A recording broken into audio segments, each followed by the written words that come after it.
মাটিতে ভারতীয় পতাকা রীতিমতো ছিঁড়ে একেবারে কুচি কুচি করে দেওয়া হচ্ছে। সেই জায়গায় দাঁড়িয়ে কি বলবেন? নরেন্দ্র মোদী এখনো অব্দি চুপ কেন? দেখো, এটা যদি বাংলাদেশ বা পাকিস্তানে হতো তাহলে অনেক কিছু বলতো, কিন্তু যেটা আমেরিকায় হয়েছে বলে তাই জন্য বলার মতো শক্ত মেরুদণ্ড নেই। আমরা ধিক্কার জানাচ্ছি এই সরকারকে, আমরা ধিক্কার জানাচ্ছি নরেন্দ্র মোদীর এই অপদার্থতাকে।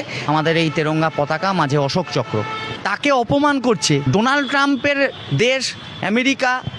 সে পতাকা ছিটছে, তার সেনারা তার রণতরী পতাকা ছিটছে বলে আর কিছু বলতে পারছেন না। এর থেকে নক্কারজনক ধিক্কারজনক ঘটনা হতে পারে না। একজন ভারতীয় হিসাবে আমি লজ্জিত যে আমার দেশের পতাকা বিদেশের মাটিতে, আমেরিকার মাটিতে ছিঁড়ে ফেলা হচ্ছে, নিউজিল্যান্ডের মাটিতে পুড়িয়ে ফেলা হচ্ছে। এর থেকে ধিক্কারজনক ঘটনা ঘটতে পারে না।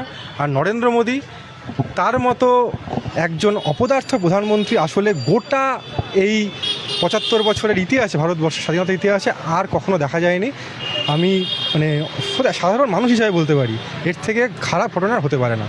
আসলে এস জয়শঙ্কর এবং নরেন্দ্র মোদী ভারতকে কার্যত মাথা ঝুঁকিয়ে দিয়েছে বিশ্বগুরুর নাম করে, বিশ্বগুরুর এই পর্দার আড়ালে। আসলে এরা ভারতের মাটিকে, ভারতের হাওয়াকে, ভারতের সম্পদকে, ভারতের মানুষকে নয়া জমানায়, নয়া যুগের গোলামি করানোর চক্রান্ত করছে। আসলে নরেন্দ্র মোদী ভারতের প্রধানমন্ত্রী নন, তিনি পার্সোনালি আদানির প্রধানমন্ত্রী।